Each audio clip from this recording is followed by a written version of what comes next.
when we say Krishna, the essence of who he is.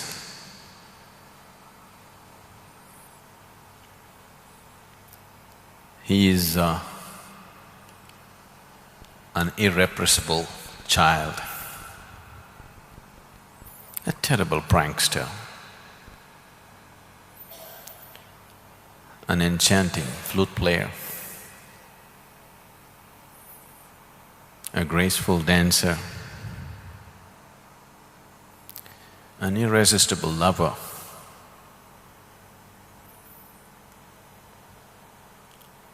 a truly valiant warrior,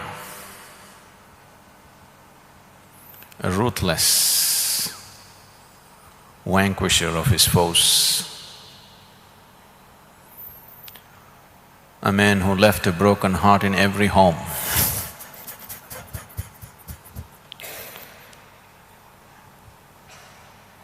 An astute statesman and kingmaker, a thorough gentleman, a yogi of the highest order, and the most colorful incarnation, Krishna. To contain him in these 7 days is an impossible challenge.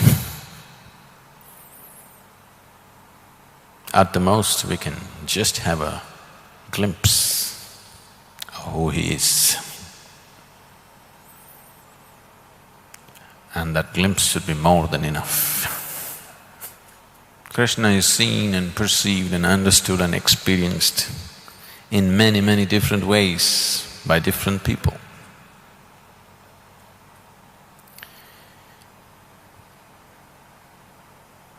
Duryodhana, through the eyes of Duryodhana. For those of you who do not know the background, I will be, because unless you understand the whole tapestry of the story and the situation in which he existed, many aspects of who he is will be missed, so we will go into it. But right now, Duryodhana is a man because of certain situations into which he was placed, insecure, angry, jealous,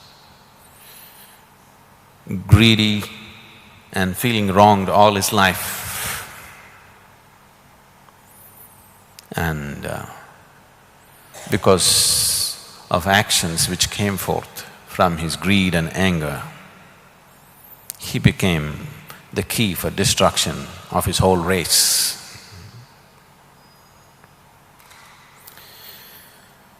In Duryodhana's words,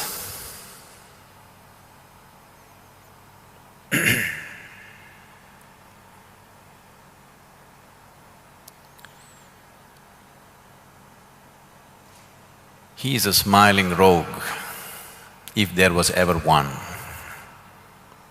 He can eat, he can drink, he can sing, he can dance, he can make love, he can fight, he can gossip with old women, play with little children. Who says he is God? That's Duryodhana's perception. Radhe,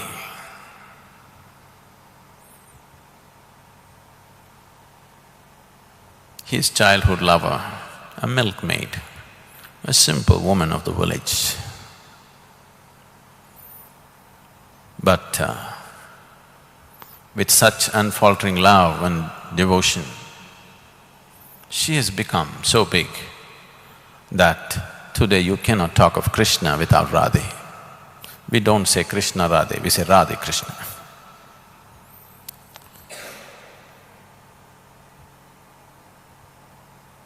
She has become a simple village woman. She has become as significant as Krishna or little more significant than him.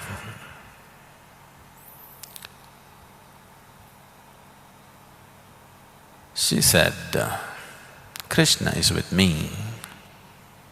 He's always with me. Wherever he is, whoever he is with, he's still with me. That's her perception. Second in, a tortured human being. Because of a certain situation within himself, right from his child. This is an absolutely tortured soul. So Shikandin said, Krishna never gave me any hope, but when he is there, the breeze of hope touches everybody. I can go on like this.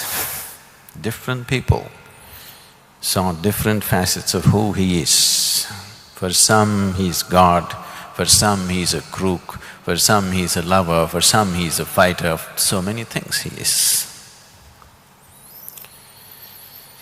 If we want to taste an essence of what it means when we say Krishna, the consciousness that we refer to as Krishna, if we have to be touched by this, we need Leela. Here we are for the Leela. Leela means it is the path of the playful. We are not here just to play, we are here to explore the most profound and the most serious aspect of life, but playfully, conducted playfully. Otherwise Krishna won't be there. If you want to explore this path playfully, if you want to be playful, you need a heart full of love, a joyful mind and a vibrant body, otherwise there's no Leela. Is it there? A loving heart, a joyful mind and a vibrant body do you have? Only then there is Leela. If we want to experience the spirit of Gokula,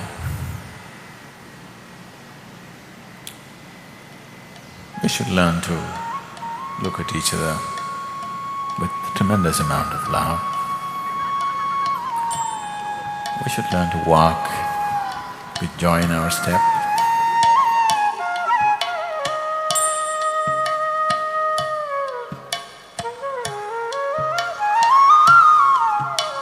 Till Krishna was 7, he was in this place called Gokula. This is his childhood. Joyfully, very proudly, he says, I stole butter. If I don't steal butter, there would be no zest in the village, no excitement. I would hide behind the mother and make loving eyes at them, and they would smile. Why Krishna is such a huge factor in the cultural ethos of this country is, this is a man who romped through his life, no matter what was happening. His life went through various types of situations, right from his childhood, many extreme situations. But the most important factor is he went through it like a dance, joyfully, blissfully, lovingly. Wherever he was, whether he is in a battle or just about to behead his foe, there was a smile on his face. Unfortunately, people would like to see this as a divine quality. Smile is a human quality, it's not a divine quality. Human beings who have lost it have transported their joy to heaven. They have exported their joys to heaven, only there it's possible. 24 hours being joyful, being loving is not out of reach for a human being. And he couldn't believe why his mother is so angry, because normally she gets angry about many things. But if he smiles at her, if he makes… she'll be okay. But today she's not relenting, she's continuously angry. She just tied him up to the pounding wood. He just dragged the pounding wood, a very heavy pounding wood, and dragged it on outside. One younger girl and a little older girl came and they noticed. Krishna noticed the younger girl was Lalita, who was his playmate. The 12-year-old girl was Radha. Radhe, the moment she set her eyes upon Krishna, a 7-year-old boy, from then he never went out of her eyes. He lived in her eyes. The word Radhe means… Rad means ras, or color, or juice of life, or love. De means giver.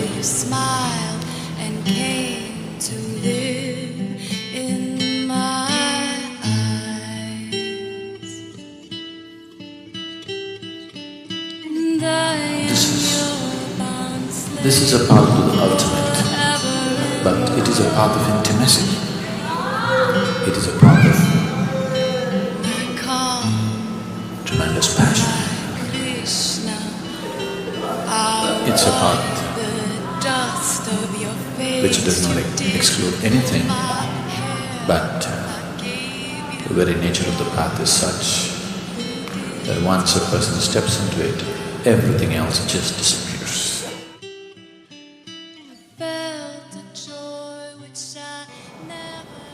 When Radhe was born, and she was such a beautiful and lively girl, she set the whole village aflame with her life. The fragrance of her effervescent nature, she set the whole village aflame. And her maternal grandmother, who was her foster mother, was so overjoyed by this girl, she just picked up a cartwheel, a heavy cartwheel, and set lamps on this cartwheel, kept it on her head and danced all over the village. This family from Barsana was to migrate to another place called Vrindavan. He told her, I will come to Vrindavan. Once a person raises beyond certain limitations of his consciousness, every thought of his becomes the will of God itself. So whole Gokula went to Vrindavan, and there a whole new life started. So from childhood, he is moving on. From a little boy, he is becoming a little big boy. The gopis played with Krishna as a child. They saw him as their lover. They worshipped him as the ultimate Lord. Various forms of emotion, various forms of relationships. This is not different people. The same people at different times. Sometimes they saw him as a child, sometimes as a lover, sometimes as God himself.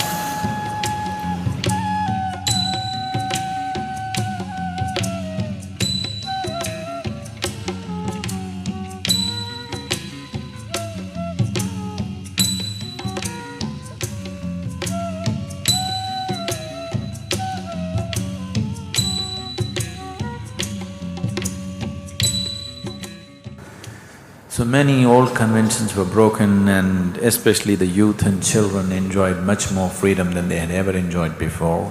These little boys and girls went to bath at the same time, they splashed water at each other and they played, they looked at each other. Things were different. On a certain evening, a full moon day, these boys and girls gathered on the banks of river Yamuna, and initially they started playing by throwing things at each other, hurling words and abuses and having fun, throwing water, throwing sand. Then after some time it broke into a dance. And they began to dance and they danced and danced and danced because they were in such an exuberant and joyful state. And naturally they gathered around him and it just went on almost half the night. This is the time, this is the first incident of Ras Leela, where a simple, joyful mingling of people rose to a transcendental state.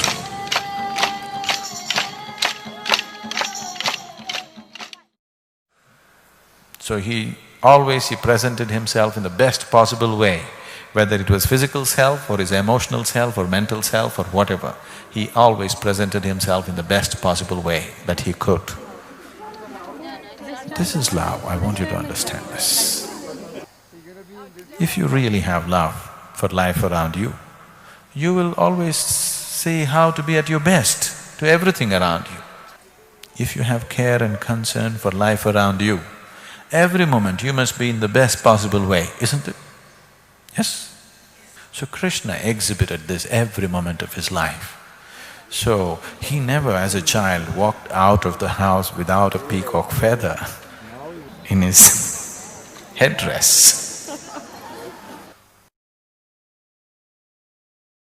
Krishna expressed to his mother that he wants to marry Radha. His mother said, she's not an appropriate girl for you because she's 5 years older than you and she's already betrothed to somebody else.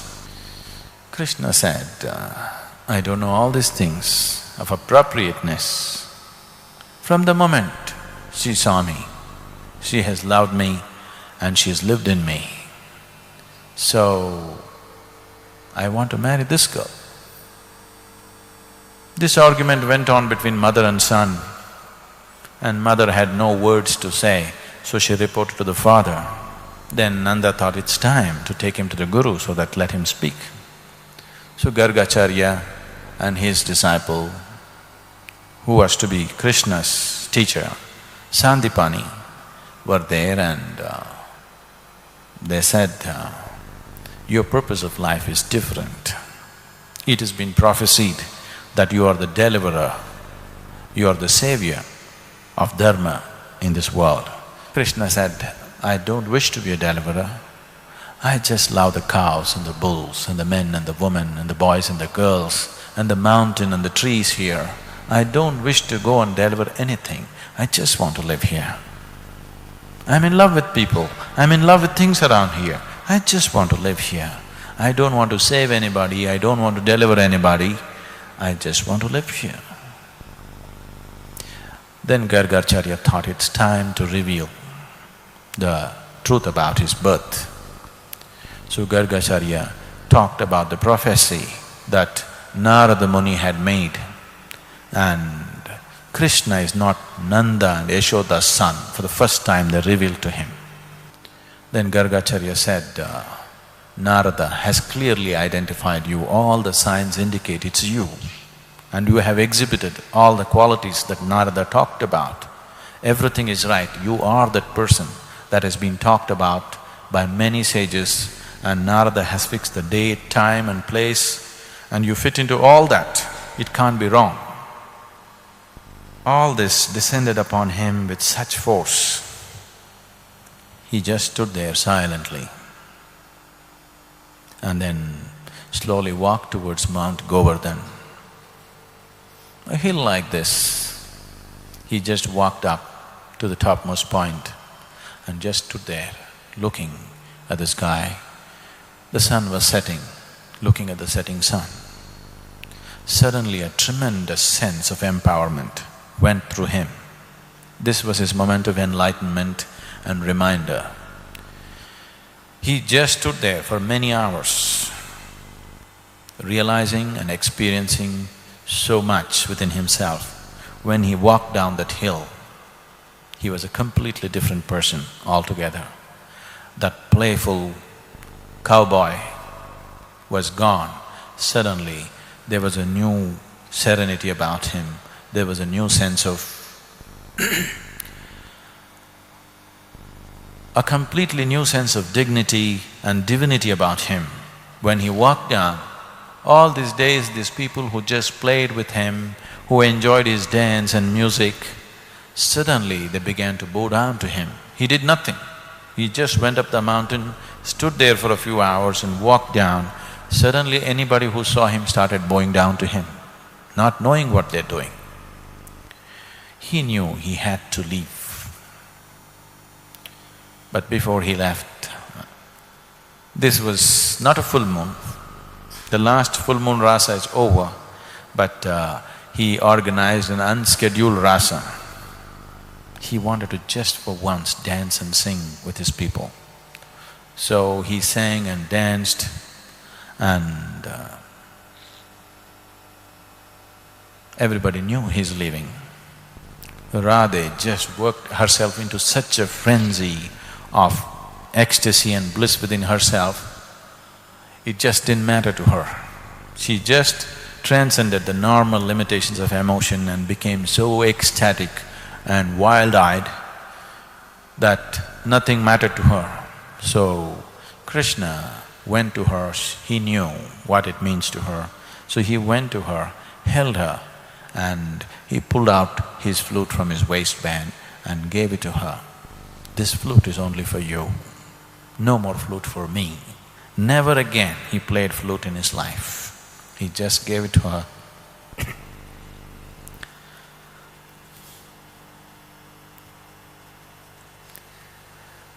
From that day onwards, Radha started playing flute like Krishna.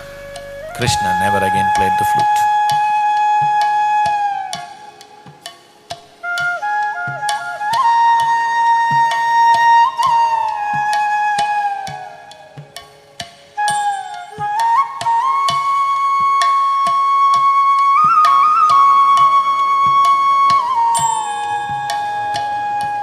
We'll start looking at another dimension of Krishna. Krishna as a teacher. Krishna as an embodiment of the divine. Krishna as an ultimate yogi. So his whole teaching has come down in the form of Gita. So right now I will give you a gift of Gita. You don't have to read it from end to end. You just read something here and there so that at least you could ask the right kind of question and we could explore his teaching to some extent. So please, Gita is not just a book, it's not just somebody's words. If you went deep enough into yourself, this is what you would speak. So Krishna did not choose Arjuna. At last he found one guy. Willing to sit through the whole 18 chapters. That too, he had to be driven to a desperate moment in his life. A few days earlier, even Arjuna wouldn't listen. Imminent death and destruction. Then he listens. There was never a time when I or you or any of these kings here did not exist. And all of us shall certainly exist in future too. Now he's talking about life in its essential quality, not life as people. So the life in front of you, you cannot harm it. You cannot obliterate it, don't believe such things. You cannot really obliterate life. You are only going to put an end to this person now who is standing in front of you. But he continues, so do you. It's always been. When we say, whatever you consider as divine, whatever is the source of creation, must be eternal, isn't it? Even from your understanding. Okay, you don't know it. I'm saying even from your understanding, that which is the source of creation must be eternal, isn't it? Creation itself is not eternal, it comes and goes. But that which is the source of creation must be eternal. So in that context, he is saying, Don't you worry, your whole business is with the physical surface. Whether you live, if you live joyfully, this physical is meaningful. Once you have decided, wherever you are put, you are only going to make misery out of it. You will make anger out of it, hatred out of it, violence out of it. It is all right to obliterate the physical, but the deeper dimension of who is standing in front of you cannot be killed. They have always been, they will always be. The same is true with you, the same is true with them. So do not lament about these things. Now a time has come when in the physical plane of reality you have to take action. Destruction is needed. This is why, because he is coming from this experience, he was pained and hurt when people were pained. He laughed with people, he cried with people. But now, he turned himself to a different gear. Now he is not standing there as another human being among human beings. He is standing there as ultimate nature. When he is standing there as a divine possibility, now he speaks in a completely different tongue. This same man, Krishna, when he stood there as a human being, just because a man had 6 welts on his back, he risked his life to nurse those 6 welts on somebody's back. You know, we were looking at this in Punyajana's ship. But this same man now says, you can slaughter this 100,000 people, don't worry, it is just the body. But he didn't say that when that man was in pain with 6 welts on his body. You need to understand this. When he stood there as a human being, he was a fantastic human being. Now he is standing here as a divine possibility, he is no more concerned about the physical. He is just talking about, let's melt the pots. Anyway, they'll get reshaped again. Right now, they're all cracked up. No point trying to struggle with them. Let's melt the pots off. They will anyway find their way. You cannot take away the source of who they are. You can only take off the surface. Let's do it. Can you see the difference in the man? He sticks his life out just to nurse 6 wounds on somebody's back. Now he is willing to take 100,000 lives with a smile on his face.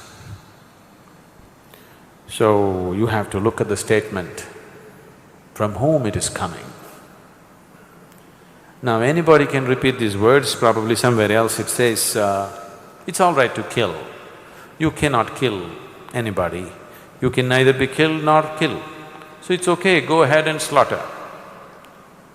Someone else who is not in this state should not speak these words. This is why I always tell people, don't read the Gita, because you will go according to your logical mind and it'll be very convenient for all the pain and suffering that you heap upon other people.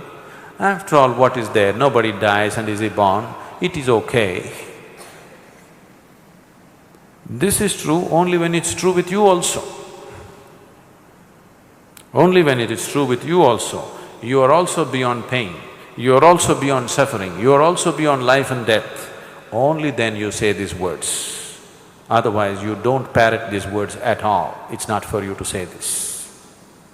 When it comes from Krishna, it is genuine and true. If somebody else just parrots these words, it is utter falsehood.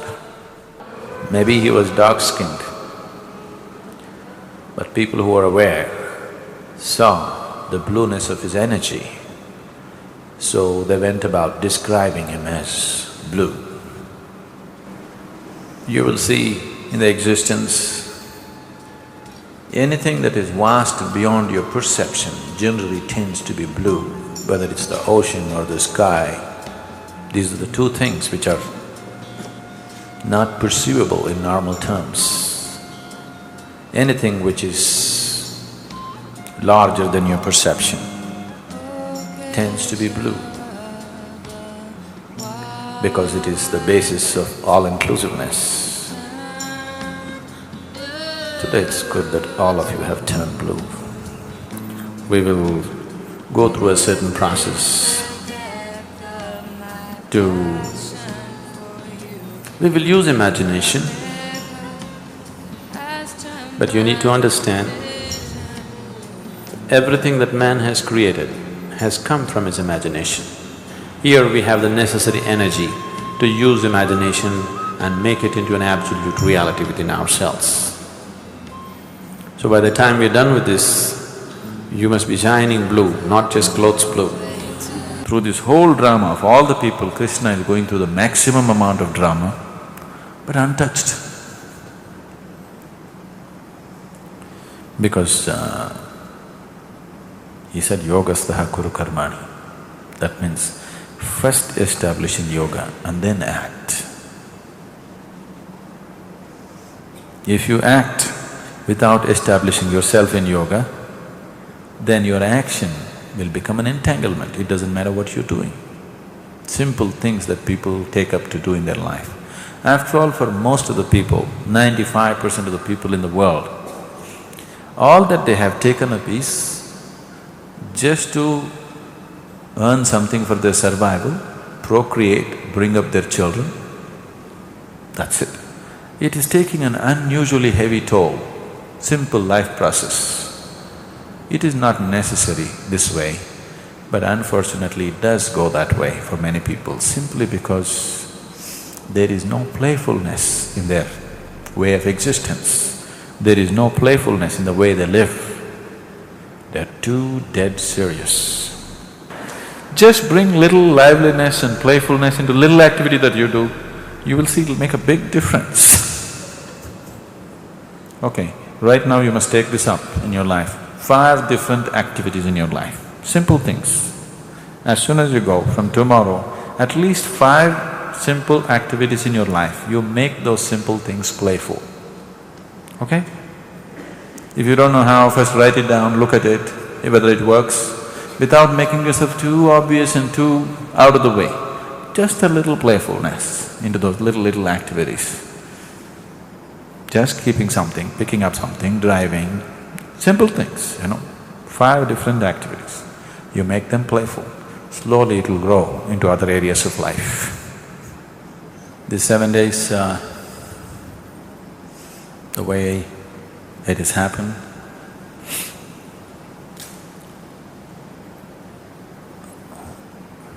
as you know, all the effort has been by the volunteers. They've been working for more than a month and a half, a group of them. A few brahmacharis and sannyasis have been working day and night for the last 2-3 months to get everything to its present state. For both the participants and all of you and the volunteers,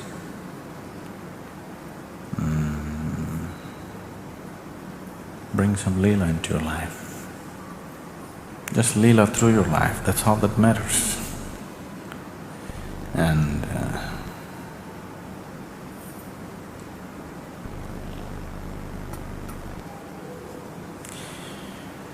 you just have to handle the immediate playfully. I will handle the ultimate for you. If you handle the immediate in your life playfully, the ultimate, I will handle it for you.